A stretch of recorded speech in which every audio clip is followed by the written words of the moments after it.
Baik, Assalamualaikum warahmatullahi wabarakatuh. Adik, itu nombor. Innal hamdalillah nahmaduhu wa nasta'inuhu wa nastahdi wa nastaghfiruh wa na'udzu billahi min shururi anfusina wa min sayyiati a'malina. Man yahdihillahu fala mudilla lah wa man yudlil fala hadiya lah.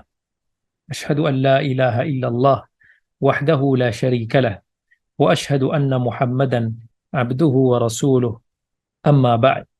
Alhamdulillah, bersyukur kita kepada Allah. Bersyukur kita kepada Allah pada malam ini. Kita sambung kembali pengajian tadabbur surah Al-Ma'idah, dan ahlan wa sahlan diucapkan kepada semua sahabat-sahabat yang bersama dengan kita pada malam ini, bersiaran daripada live IG, daripada Zoom dan juga di Facebook. InsyaAllah kita doakan moga-moga Allah berkati pengajian kita pada malam ini. Baik, pada minggu yang lepas kita sedang membicarakan tentang ayat 77 daripada surah Al-Ma'idah. A'udzu billahi minasyaitonir rajim.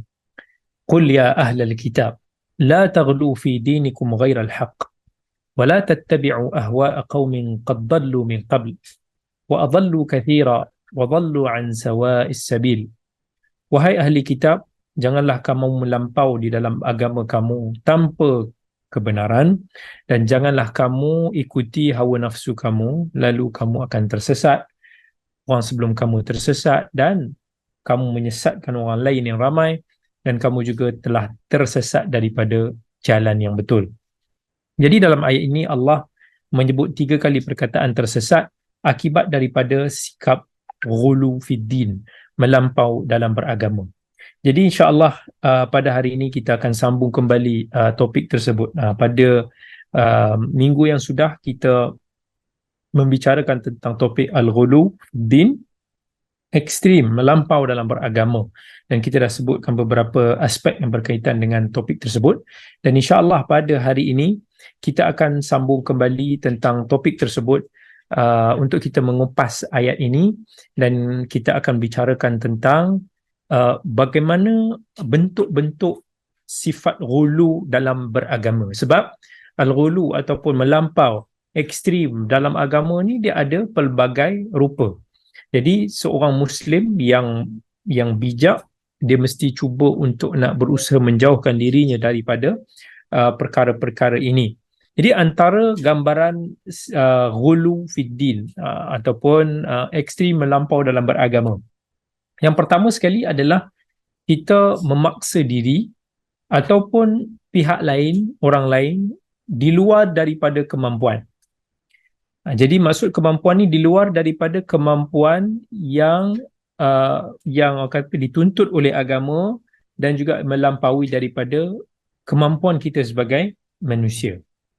Dan inilah yang telah Nabi SAW tegaskan dalam pelbagai keadaan, dalam banyak-banyak hadis, untuk menutup pintu pelampauan, dan iaitu bila mana kita dalam beragama ni kita buat sesuatu, memaksa diri kita dengan sesuatu yang di luar daripada kemampuan kita. Antaranya dalam hadis Anas radhiyallahu anhu, sebagaimana yang diriwayatkan di dalam Sahih Bukhari dan Muslim, bahawa Nabi SAW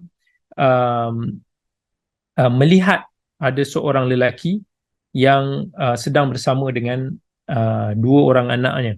Dia sedang dipapah oleh 2 orang anaknya. Anaknya seorang di kanan, seorang di kiri, papa ayah dia. So Nabi SAW tanya dia, "Ma balu hadha?" Apa kena ni? So anak-anak dia pun cakap, "Nadhara ayyamshi." Dia kata, ayah aku ni dia bernazar untuk berjalan, jalan jauh di tengah padang pasir yang panas tu. Akibatnya sampai dia dah tak mampu. Jadi kami tolonglah seret ayah kami ni untuk nak meneruskan nazar. So dia bernazar. Nazar ni asalnya adalah sesuatu yang makruh, tetapi tidaklah sampai tahap haram. Dia makruh. Tetapi orang tu tak bolehlah bernazar di luar daripada kemampuan diri dia. Contoh kita kata, okey, aku nak nazar berjalan pergi ke Mekah. So kita ni bukan orang yang kuat nak berjalan kaki, so kita bernazar dengan sesuatu yang di luar daripada kemampuan kita, itu tidak dituntut.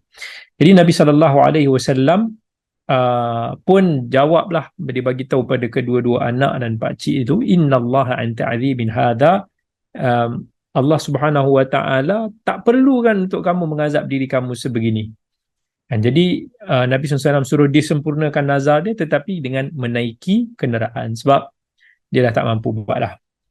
Begitu juga dalam hadis Anas radhiyallahu anhu, sebagaimana yang diriwayatkan di dalam Sahih Bukhari dan Muslim, Nabi sallallahu alaihi wasallam masuk ke dalam satu masjid.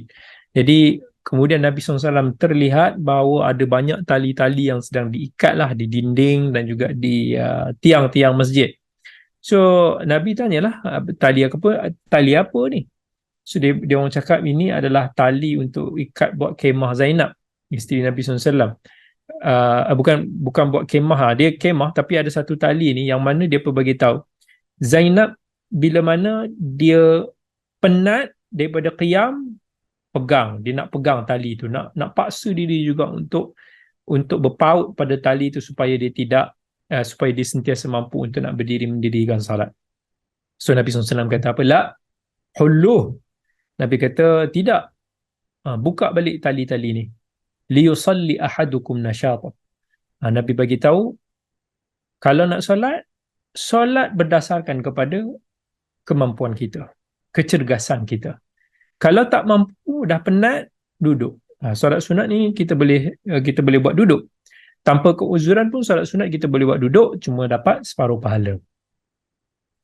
Itu antara hadis-hadis yang mana Nabi SAW melarang daripada para sahabat dia untuk melampaui daripada batas kemampuan diri. Begitu juga ada dalam sebuah hadis yang lain, dalam hadis Jabir, dalam satu permusafiran Nabi SAW dan para sahabat dia, seorang lelaki ni dia bermimpi basah lah, mimpi lelaki.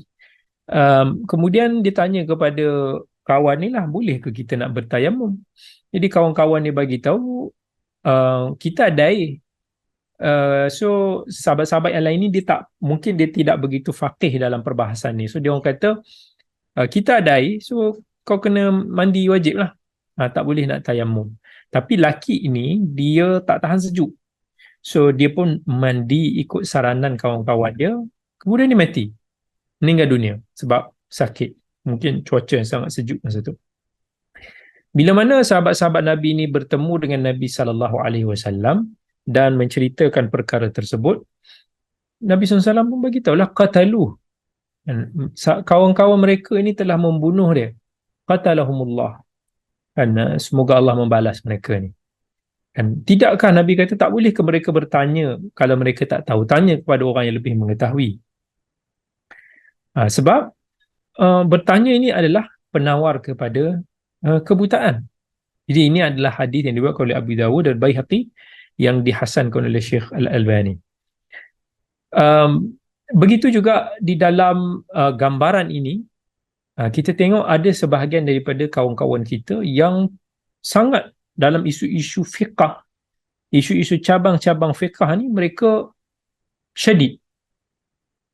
Sedangkan perkara tersebut adalah dalam ruang lingkup medan perselisihan para ulama yang dulu sampai sekarang.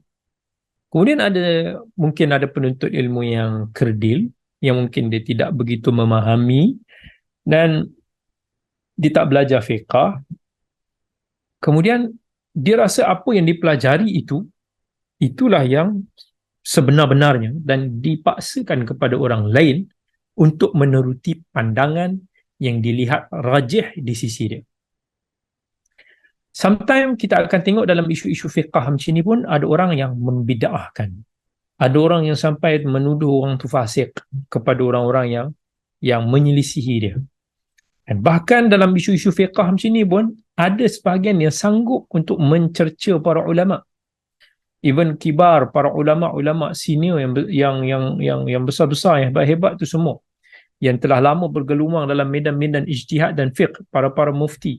Dan kadang-kadang ada penuntut ilmu ni dengan mudahnya mereka memijak para ulama ni.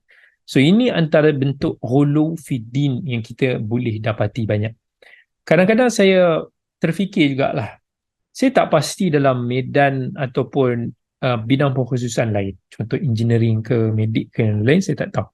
Tapi saya selalu dapati dalam bidang agama, kita akan mendapati pelajar yang baru masuk universiti ke, tahun satu lagi, dah berani untuk menghentam mufti dan menghentam para ulama, mudah untuk menjatuhkan hukuman itu dan ini, sedangkan mereka patutnya pada masa ini mereka lebih kepada belajar untuk menghadam, bertoleransi, memahami, bukan fasa untuk mereka menghukum.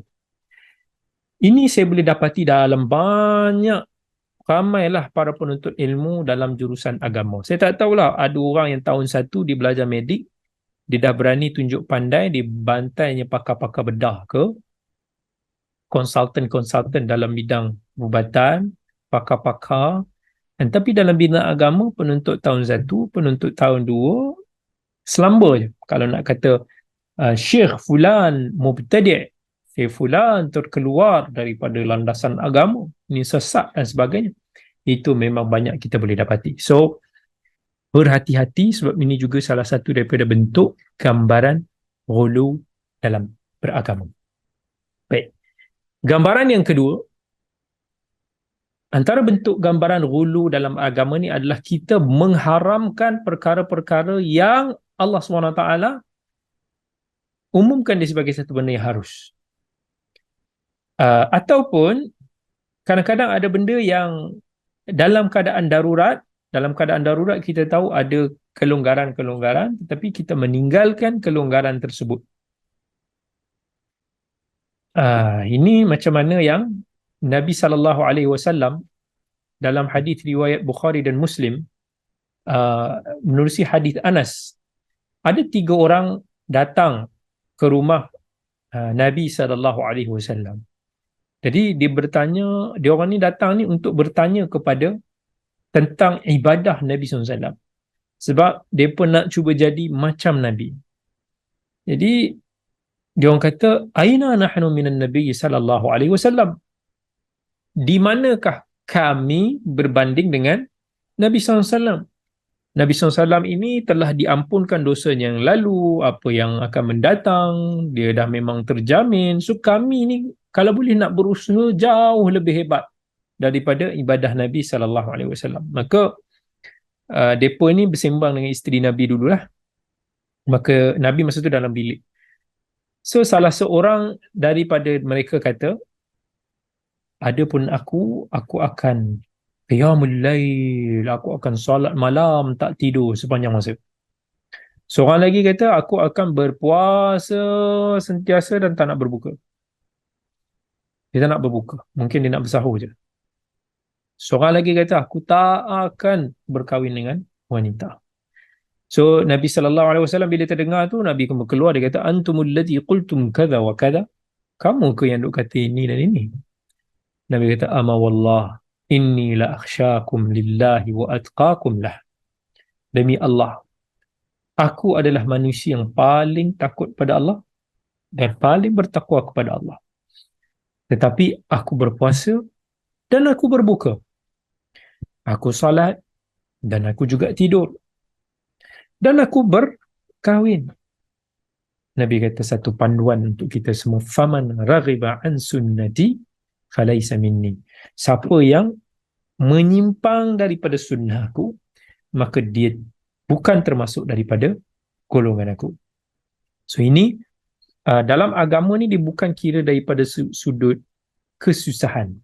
Dia punya piawaian adalah menepati sunnah, mengikuti apa yang Nabi SAW tunjukkan. Bukan perlu kita buat sesuatu tu melampau. Yes, dia open kepada kemampuan masing-masing. Tetapi bukanlah satu perkara yang perlu untuk kita lakukan jika benda itu tidak dilakukan oleh Nabi SAW.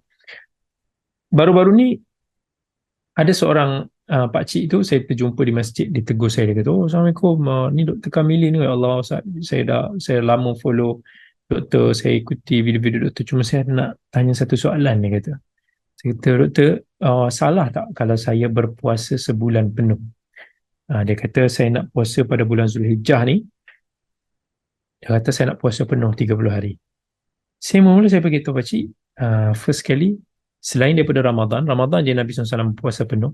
Tapi bulan yang paling Nabi SAW banyak berpuasa adalah bulan Syaban. Bulan Zulhijjah boleh kita nak berpuasa, khususnya pada 10 hari yang awal, itu adalah 10 hari yang terbaik. Nak puasa sunat? Boleh.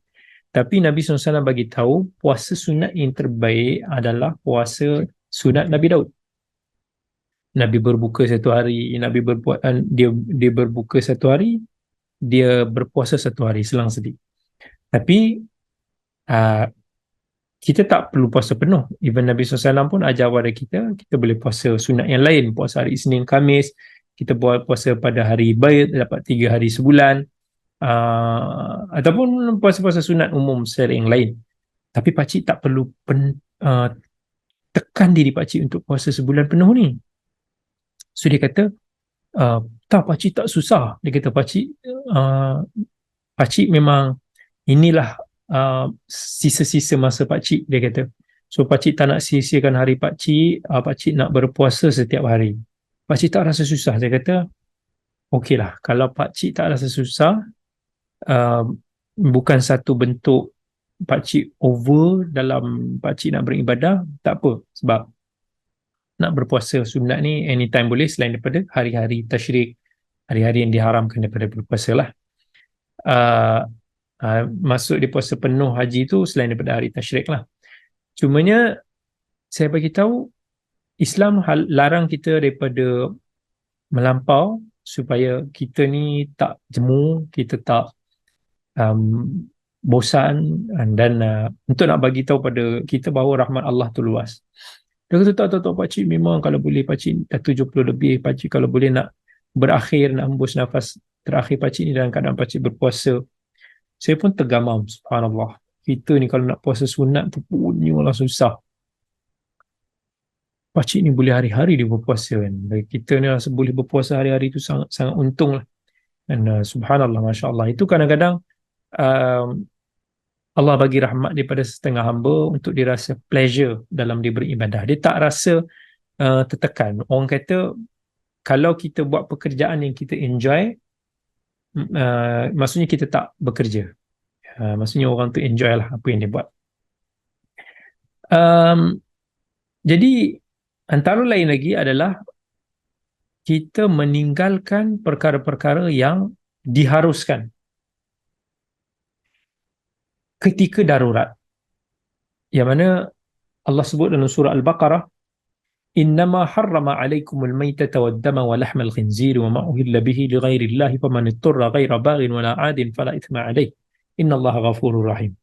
Allah haramkan bangkai, Allah haramkan sembelihan yang bukan mengikut cara Islam, mengharamkan darah yang memancut, mengharamkan daging khinzir ataupun selain lain yang disembelih selain daripada nama Allah, melainkan siapa yang dalam keadaan darurat, itu pun dalam keadaan dia tak mau terpaksa makan, sebab kalau tak dia boleh mati, maka dalam keadaan tu Allah kata dia tak berdosa. Bukan Allah tak kata harus dimakan, tapi dia tak dosa lah di atas apa yang dilakukan, sebab dia nak menyelamatkan nyawa dia.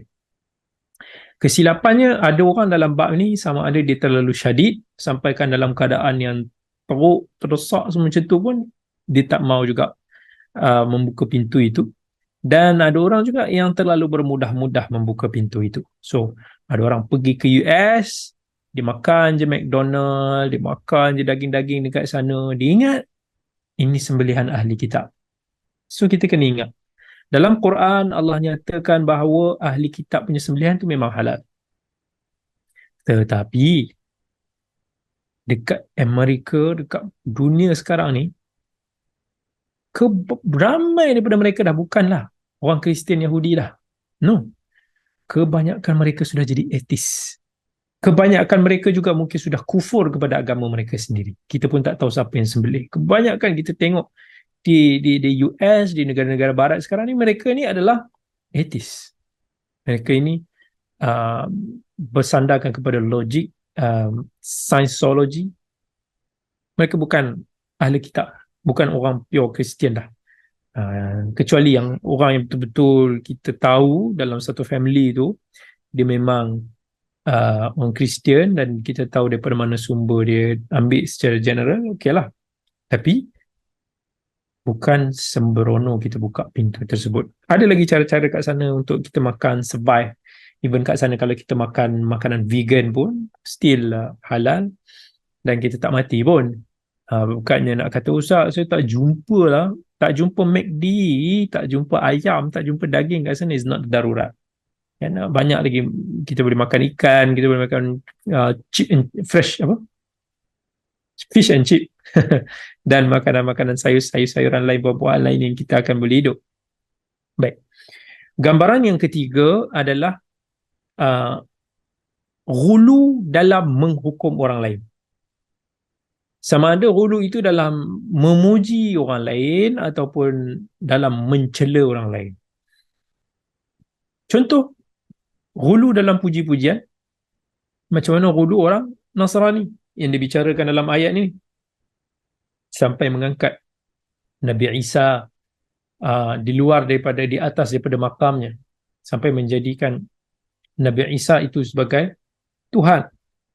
Akhirnya ghulu ini menjadikan mereka kufur. Ya Allah kata, laqad kafara alladhina qalu innallaha huwal masih ibnu Maryam. Telah kafirlah orang yang mengatakan bahawa Al-Masih, Nabi Isa itu adalah Allah ataupun Tuhan. Dan inilah yang Nabi SAW cukup risau. Melampau dalam memuliakan, melampau dalam memuji. Nabi SAW dalam hadis Al-Bukhari, ketika Nabi SAW dengar ada orang puji-puji dia, Nabi kata, La tutruni kama atratin nasara ibn Maryam fa innama ana abduh faqulu abdullahi wa rasuluh. Jangan kamu duk melampau mengangkat aku sangat macam mana orang Nasrani buat pada Nabi Isa. Aku adalah hamba Allah, maka katakanlah aku ini adalah hamba Allah dan Rasulnya. Nampak tak? Nabi SAW tak suka orang terlampau memulia-muliakan diri baginda, sedangkan baginda dituntut untuk kita muliakan dia. Sedangkan dengan Nabi SAW ni ada adab-adab dia. Tetapi Nabi tidak membenarkan untuk kita melampau. Apatah lagi pada hari ini kita tengok ada insan-insan, ada orang yang dilihat sebagai agamawan ataupun hanya kerana dikatakan dia keturunan Nabi, terus nampak sifat-sifat yang ghulu dalam perkara tersebut. Ini banyak berlaku. Di negara kita sudah masuk, di luar negara pun, di negara-negara jiran seberang pun banyak berlaku ni. Sampai begitu luar biasa lah kita tengok macam mana ghulu mereka terhadap guru-guru mereka sometimes. Dan kita kena ada thin line. Kena ada satu yang kita kena faham dalam aspek kita memuliakan. Yes, menghormati, memuliakan, memuji itu semua tak salah. Tetapi jangan sampai ke batasan yang di luar daripada syarak. Benarkan. Maksudnya sampai ke tahap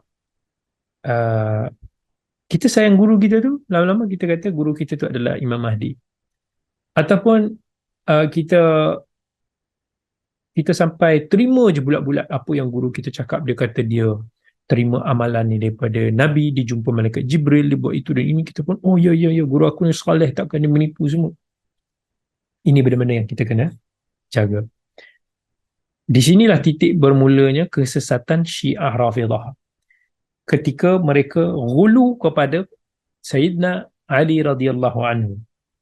Sampaikan ada sebahagian daripada kelompok mereka ini meletakkan pada Ali radhiyallahu anhu itu sifat-sifat ketuhanan. Kan? So, ini dalam ada disebut daripada Uthman bin Abi Uthman, dia pernah cerita bahawa pernah ada segerombolan manusia ni dia datang berjumpa dengan Ali bin Abi Talib. Dia pun ni orang Syiah Rafidhah. Jadi dia orang kata, wahai Amirul Mukminin, masa tu Ali ni dah jadi khalifah. Dia kata, antahu, kamu adalah dia. So Ali pun pelik, dia apa? So Ali kata, man ana? Siapa pula aku? So mereka cakap, antahu, kamu adalah dia. So Ali lagi, dia pun hairan, dia kata, wailakum man ana? Pahal kamu ni, siapa aku? Aku siapa? Aku dia ni, siapa aku dengan dia tu? Maka mereka kata, anta Rabbuna.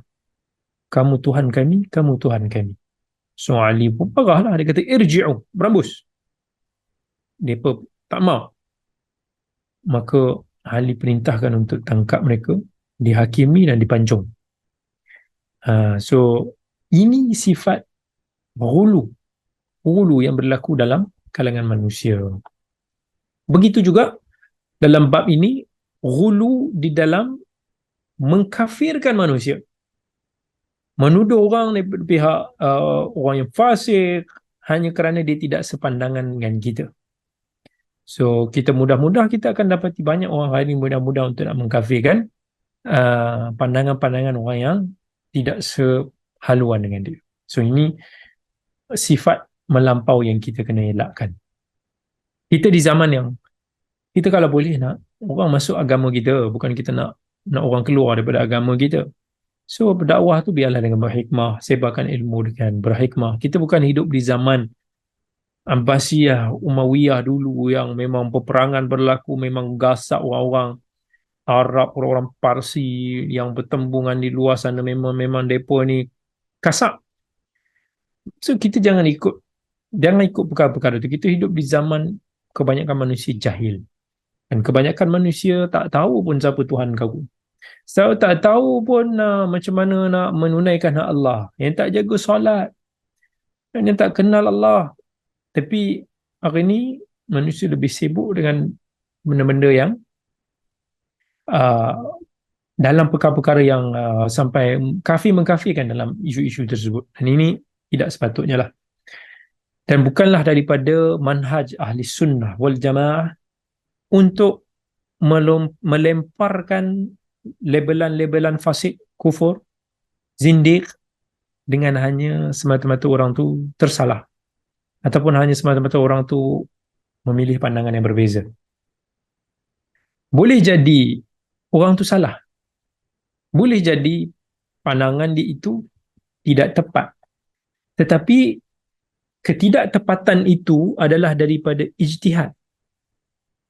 Mereka ada ulama, mereka ada scholar-scholar yang telah memilih cara tersebut, apa yang mereka rasakan, that's the best. Mungkin di sisi kita mereka salah, mungkin di sisi Allah mereka salah. Tetapi mereka tak sengajakan perkara itu adalah satu pandangan yang telah dipilih berdasarkan ijtihad mereka. Moga kesilapan tersebut diampunkan oleh Allah. Boleh jadi juga setengah daripada perbahasan ilmu itu tidak sampai kepada mereka ataupun mereka tidak menghadami isu-isu tersebut dengan sebenar-benarnya. Maka mereka ma'dzur. Mereka ada excuse ni di hadapan Allah nanti. Boleh jadi juga mereka ini tersalah dalam beberapa perbahasan, tetapi kebaikan mereka banyak dan kebaikan itu akan memadamkan kesilapan mereka. Yang mana Allah sebut, innal hasanat yudhibnas sayyi'at. Sesungguhnya hasanat itu akan menghapuskan dosa ataupun kejahatan. Kalaulah keburukan kita sedikit, maka insya-Allah kebaikan kita itu akan menghapuskan keburukan, kesilapan-kesilapan kita.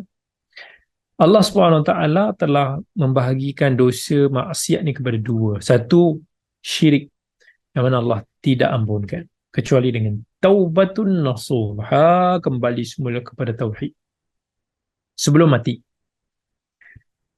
Yang kedua adalah selain daripada dosa syirik, orang buat dosa besar ke, dosa kecil ke, yang ini kalau dimati pun dalam dosa besar, Allah boleh ampunkan kalau Allah nak, berdasarkan kepada rahmatullah, dan juga mungkin dia ada amalan-amalan yang Allah terima untuk jadi kafarah kepada dosa-dosa ni. Melainkan orang tu mati dalam syirik, tak ada pengampunan. Tapi kalau dia pernah syirik, kemudian dia taubat nasuha, dan dia berubah, dia belajar, dan dia ini insya-Allah Allah ampunkan. Uh, dalam hadis Abi Dzar radhiyallahu anhu dan riwayat Bukhari dan Muslim, dia kata aku pernah mendatangi Nabi sallallahu alaihi wasallam yang sedang memakai baju putih. Masa tu baginda sedang tidur. Kemudian aku datang lagi, baginda dah bangun. Maka Nabi sallallahu alaihi wasallam pun sabda, "Ma min 'abdin qala la ilaha illallah, thumma mata 'ala dhalik illa dakhala al-jannah." Tak ada seorang hamba pun yang mengatakan, yang mengucapkan, yang beriktikad la ilaha illallah, kemudian dia mati di atasnya, melainkan dia akan dapat masuk syurga. Maka Abu Dhar tanya kepada Nabi, wa in zana wa in saraq, walaupun dia berzina dan dia mencuri. Nabi kata, wa in zana wa in saraq.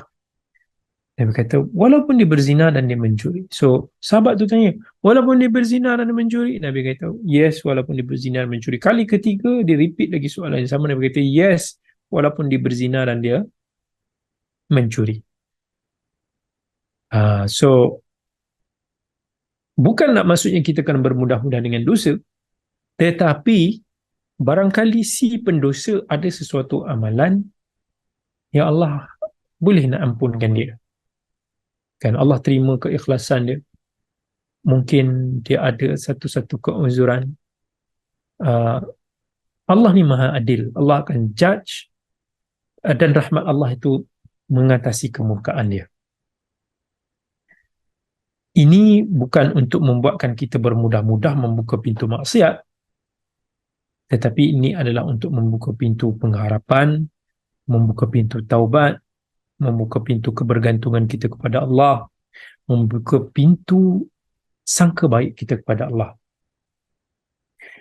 Tetapi antara benda yang aneh kita akan dapati, ada orang yang mendakwa diri mereka daripada sunnah. Mereka tak teragak-agak untuk nak melabel orang dengan gelaran seperti kafir ataupun fasik. Walaupun benda ni kalimah-kalimah yang sangat berbahaya. Nabi SAW dah bagi warning dalam hadis yang pelbagai.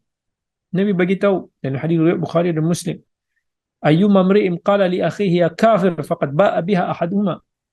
Siapa-siapa yang melemparkan, memanggil orang Islam yang lain dengan gelaran wahai kafir, gelaran itu akan berpatah balik kepada salah seorang daripada mereka. Sama ada betul apa yang dia cakap, okeylah. Kalau tak betul, kita yang akan pikul kekufuran itu. So, kita kena cukup berhati-hati dalam perkara ini. Banyak hadis-hadis yang Nabi SAW dah bagi warning untuk kita jangan mudah-mudah untuk nak mengkafirkan orang.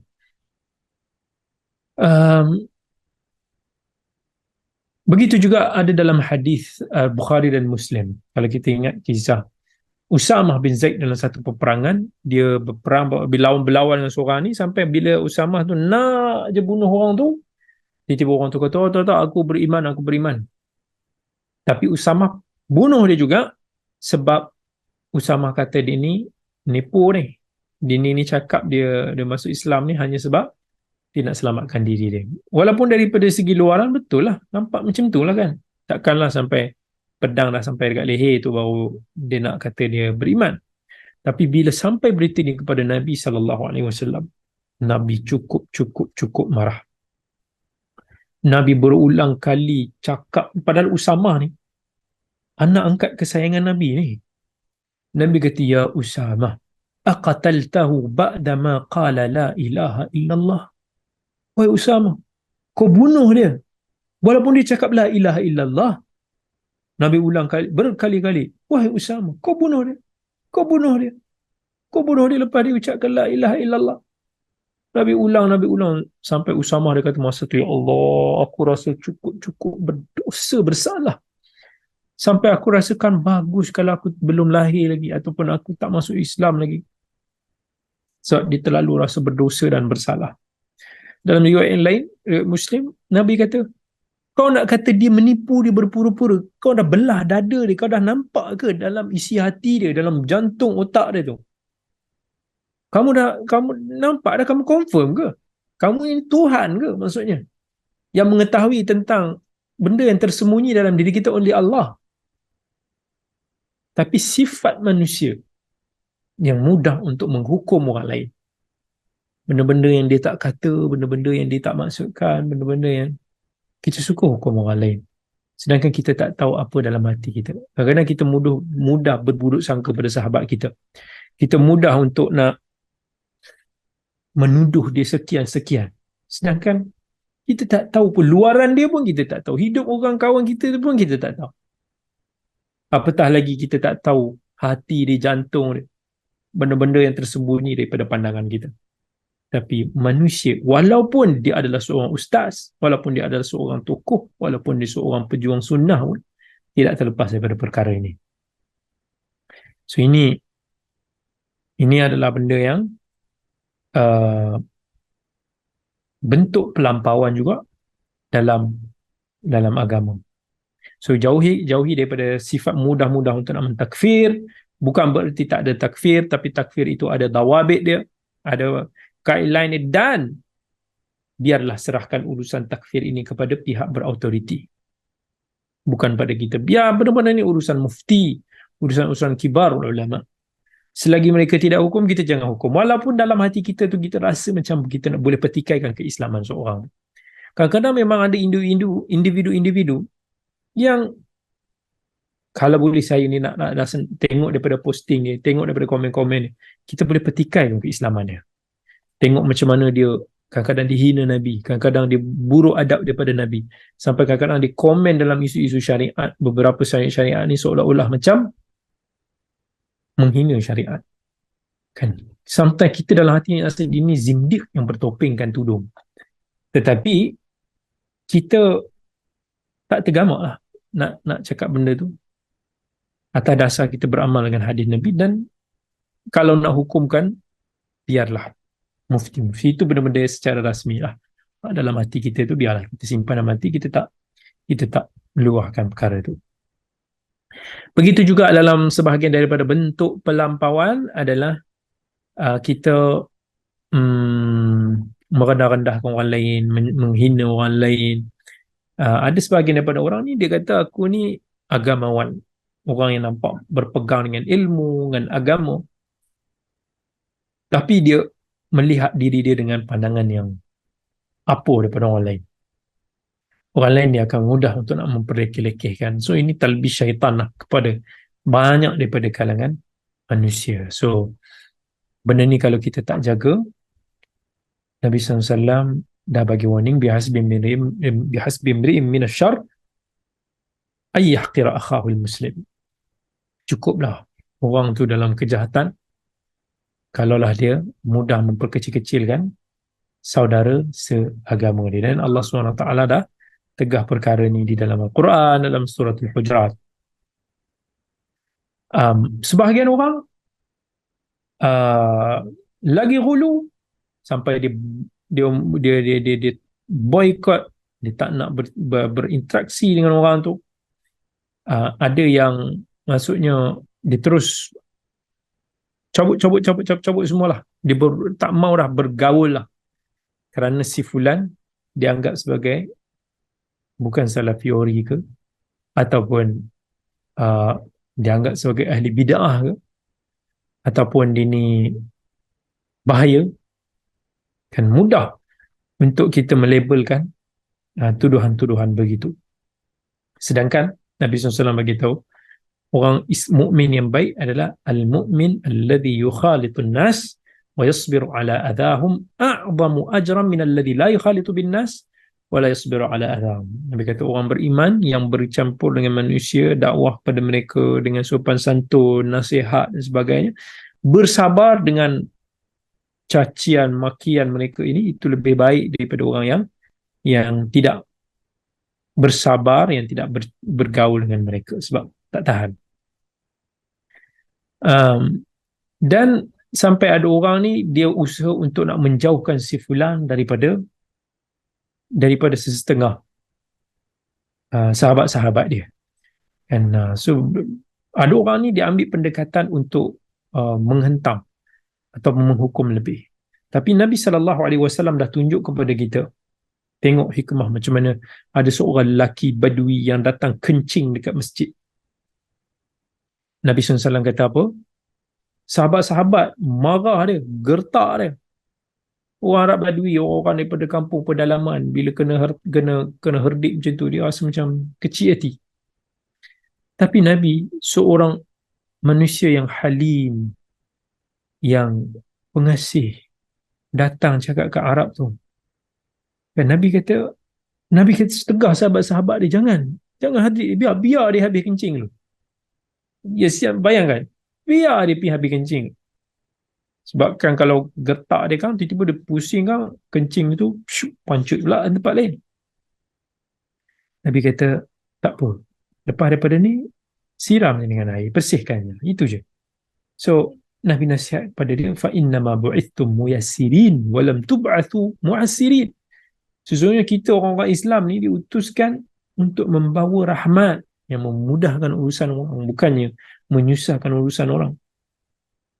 Sebab tu Nabi SAW kemudian bila bercakap dengan Arab Badui tersebut, lelaki Arab Badui itu dia kata, kalaulah aku tak bercakap dengan kau, kalau tak kerana apa yang kamu ucapkan ya Rasulullah, kecil hati aku.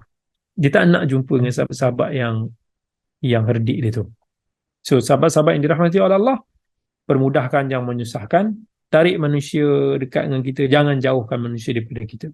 Buat baik, insya-Allah bila kita buat baik dengan orang lain, Allah akan buat baik pada kita. Seru manusia kepada agama Allah dengan akhlak dan amalan kita, dan sebelum kata-kata kita, sebelum penampilan kita. Dan bila kita ada sifat ghulu, sifat melampau dalam agama ni, ini menafikan sifat wasatiyah agama, sifat kebaikan, kesederhanaan agama. Akibat daripada dia, banyaklah kesan-kesan yang boleh memberikan implikasi negatif kepada diri kita, kepada orang Islam, kepada agama kita. Antaranya, boleh menimbulkan fitnah. Boleh menimbulkan fitnah. Ya Allah SWT sebut, wal fitnatu asyaddu minal qatl.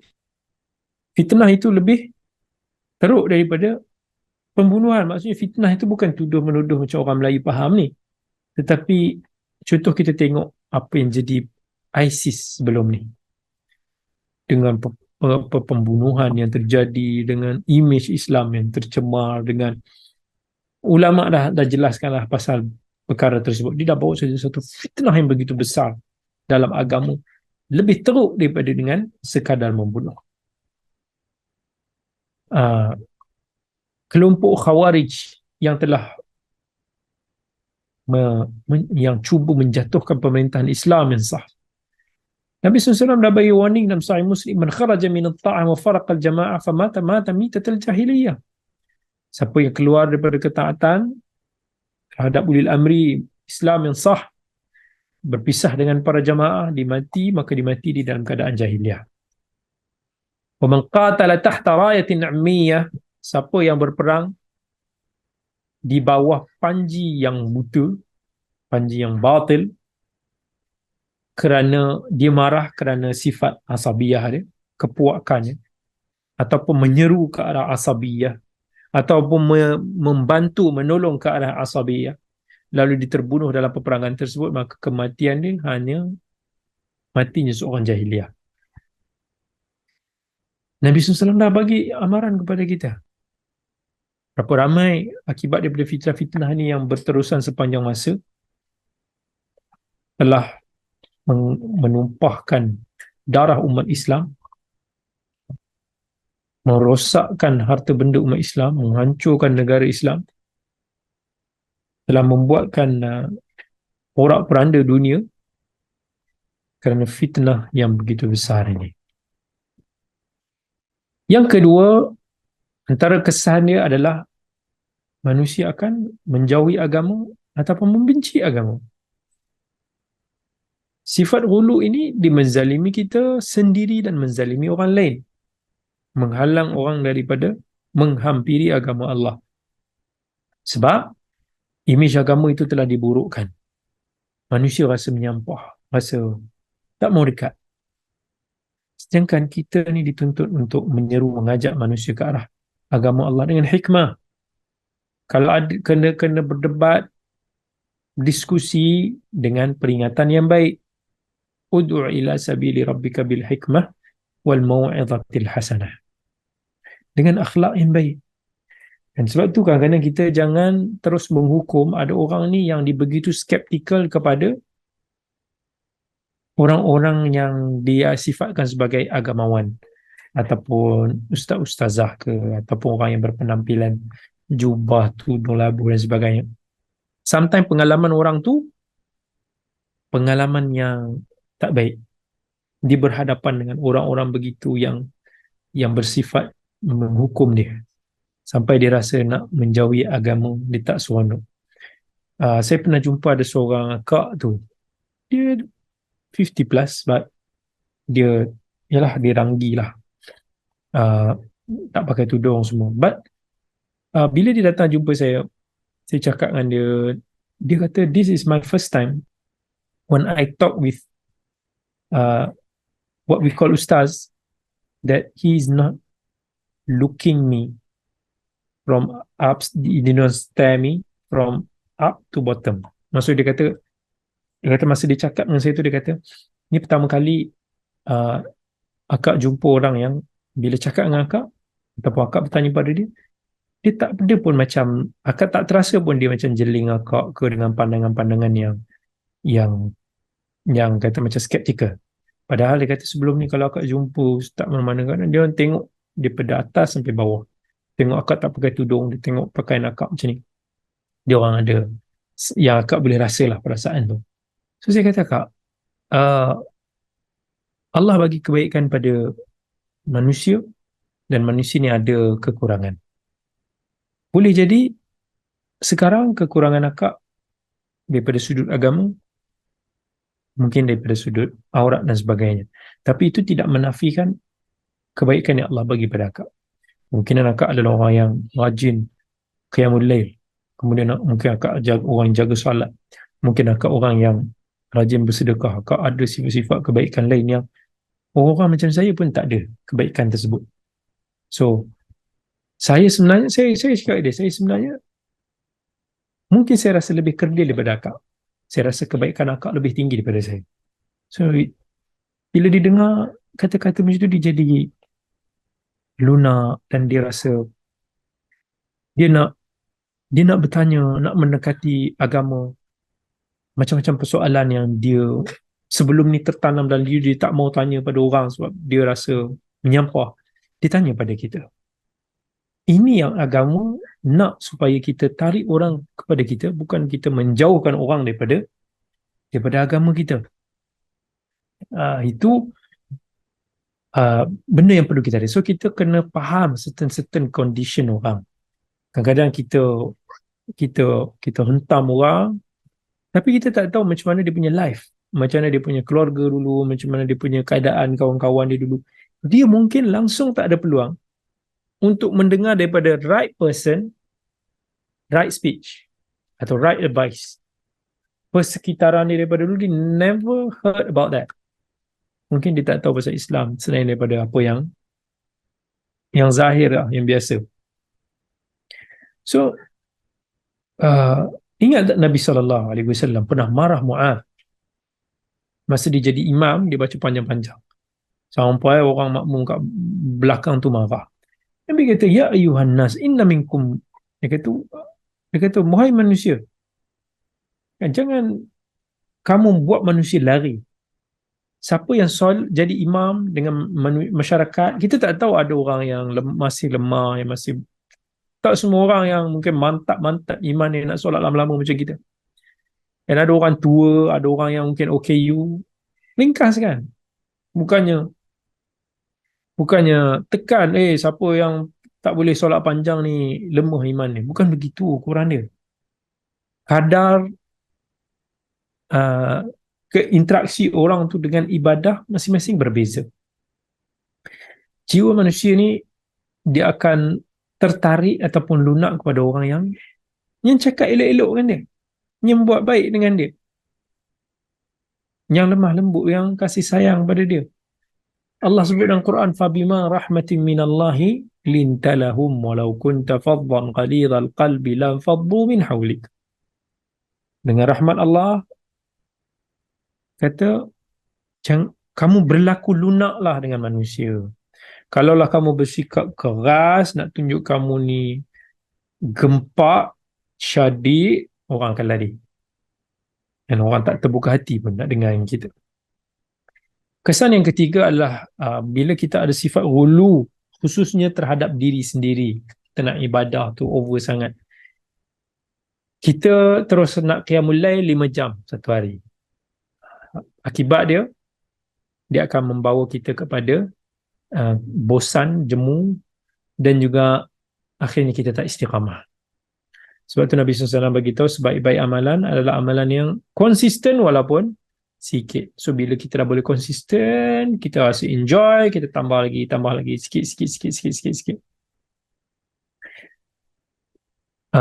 Itu yang petunjuk daripada Nabi SAW. So raikan kadar kita. So kalau kita ada niat, kita kata, oh, aku cuba nak istiqamah, setiap hari aku mengaji Quran. Janganlah letak dulu sehari aku nak baca sejuzuk.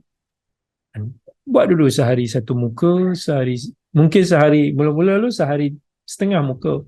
Dah boleh konsisten satu muka, dah boleh konsisten 2 muka, dah boleh konsisten 5 muka. Lama-lama bila kita enjoy the feeling, baru kita tambah. Itu akan lebih buatkan kita lebih konsisten, insya-Allah. Kemudian antara kesan negatif bila kita ada sifat ghulu ini adalah kita boleh kata apa? Buat masalah dengan hak orang lain. Kita boleh menzalimi orang lain, kita boleh ambil hak dia. Sometimes kita bila buruk sangka, bila kita tikam belakang dia, kita mengumpat dia. Ini antara perkara-perkara yang mudah. Sebab kita bila kita benci orang, bila kita benci seseorang tu, kita tak suka dia. Segala kita buruk sangka pada dia, dengan segala benda tak baik pasal dia, kita pun terima bulat-bulat, kita korek, kita apa, sampailah kita tak sedar yang kita dah menzalimi hak dia. Kadang-kadang kita tak sedar pahala kita boleh transfer pada dia. Sebab kita duk rajin mengutuk dia, mencaci dia, mengumpat dia, menuduh dia. Subhanallah. Jadi orang Islam ni kena ada sifat tawassut dan juga sifat i'tidal. Kena ada apa-apa tu, kena jaga line dekat tengah-tengah.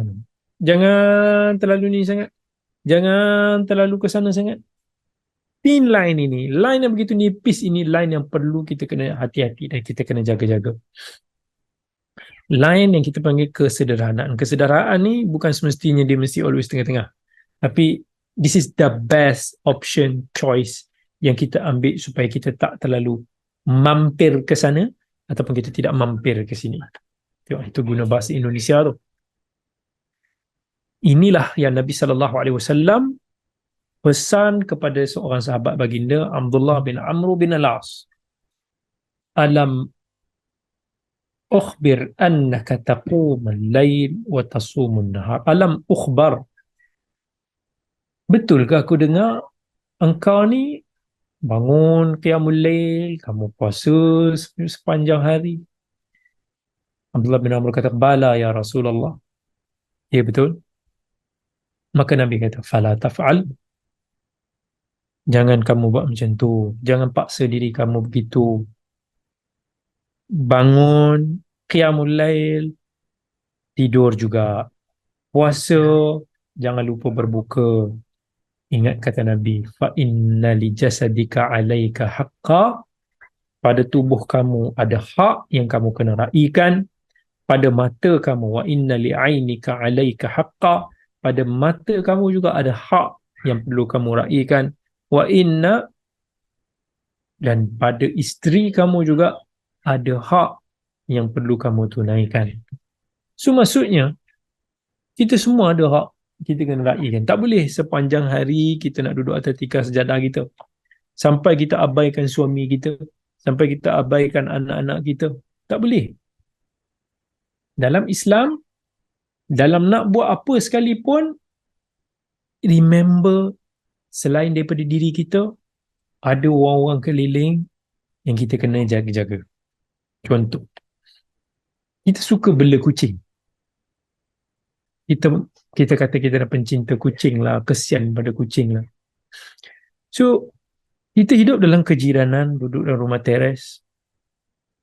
Kita duduk seronok bela tapi lepas. Kita kata bela tapi lepas. Ataupun kita bagi je makan kat rumah kita, kucing jalanan. Kucing datang ramai-ramai. Lepas tu, di makan rumah kita, kita tak sedar kesan dia. Dia berak dekat rumah orang sebelah. Dia pergi rosakkan motor orang sebelah. Kucing, yes, kucing tidak berakal. Tetapi kita lah yang kena fikir. Dalam keadaan kejiranan kita duduk macam tu, kita tak boleh fikir diri kita je. Kita tak boleh fikir, tak apalah kita nak buat baik pada kucing ni. Sometimes kita bela kucing kat rumah tapi kita lepas. Kita bukan bela yang kita bagi dia rumah yang khas, dia tak boleh keluar supaya dia tak kacau orang lain. Tapi kita tak sedar, benda tu selalu mencetuskan pertelagahan konflik di kalangan jiran. Orang nak bersihkan tik kucing, lepas tu hari-hari lagi dengan kencingnya dekat meratanya, dengan rosak dia punya kerusi motor lah, macam-macam. Dan maksudnya, tindakan apa pun yang kita rasa baik sekalipun untuk kita lakukan, you have to consider others. Dan apa juga Islam suruh kita ni very particular, very careful. Dan kesan dia mungkin kena pada ini, kena pada ini, kena pada ini. Sebab tu bersederhana. Contoh, kita ingat kita mampu untuk nak qiyamul lail sepanjang hari, sepanjang malam. So kita qiyamul lail daripada pukul 12 sampai subuh, 5-6 jam. Lepas tu kita siang tu kita ngantuk, kita tidur. Bila kita tidur, sometimes kita tak perasan, kita abaikan hak suami kita ke, isteri kita ke, anak-anak kita ke, hanya kerana kita fikir ibadah kita tu baik. Tapi kita tak sedar impact dia.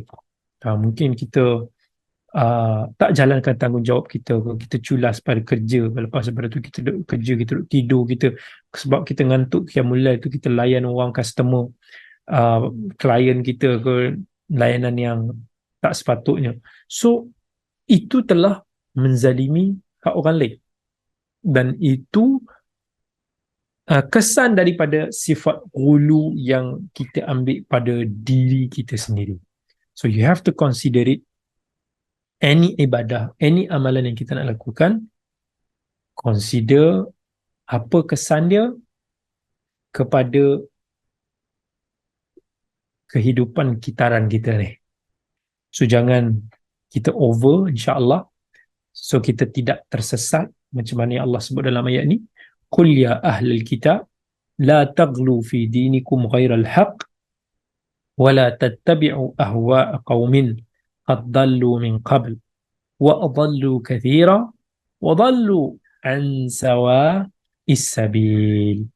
Jadi itu alhamdulillah adalah pengajaran yang kita ambil untuk satu ayat ni saja. Ayat 77 ni kita ambil dalam masa 2 siri. Dan insya-Allah pada minggu hadapan kita akan sambung kepada perbahasan lain, iaitu perbahasan pada ayat yang ke-78. Lu'inal ladzina kafaru min bani Israil ala lisani Dawud wa Isa ibn Maryam dzalika bima asaw wa kanu ya'tadun kanu la yatanahawna 'an munkarin fa'alu labi'sa ma kanu yaf'alun. Jadi minggu depan insya-Allah I'm not sure. Mungkin minggu depan nanti kita akan update balik cuti sekolah minggu depan ni, tak tahu saya ada ataupun tak ada, but I will update balik. Next session insya-Allah kita akan discuss tentang 2 topik ni. Ayat lu'inal ladzina kafaru, bahagian ni dan juga kita akan discuss dengan lebih detail apa maksud kafaru min Bani Israel. Adakah orang Yahudi Bani Israel ni semuanya tercela dikutuk? Kemudian kita akan discuss tentang ayat kanu la yatanahawna, sifat Bani Israel yang meninggalkan al-amr bil ma'ruf wan nahyu 'anil munkar. Jadi insya-Allah moga-moga perbahasan kita pada hari ini memberikan manfaat kepada kita semua insya-Allah. Terima kasih banyak saya ucapkan kepada hadirin hadirat semua, kepada penganjur kita Global Ihsan, semua yang hadir yang bersama menonton dengan kita pada malam ini. InsyaAllah moga-moga Allah berkati masa kita pada malam ini. Harapnya semua dah makan malam, dan insyaAllah moga semua boleh tidur dengan aman pada malam ini. InsyaAllah tanamkan azam dalam diri kita, setiap hari aku akan cuba spend sedikit masa kita untuk qiyamul lail. Tak lama pun tak apa, 5 minit pun is okay, 10 minit pun is okay. Kita dapat buat witir sikit, jadilah sebelum subuh. Istiqamah, istiqamah, istiqamah. InsyaAllah, believe me, kebaikan yang Allah nak bagi pada kita, it's unbelievable, tak disangka-sangka insyaAllah. Aqulu qawli hadha wa astaghfirullahal azim li wa lakum. Wassalamualaikum warahmatullahi wabarakatuh. Terima kasih banyak-banyak. InsyaAllah, terima kasih juga Puan Fiza Zara, selalu komen di IG. Terima kasih banyak-banyak. Kita jumpa lagi. Assalamualaikum warahmatullahi wabarakatuh.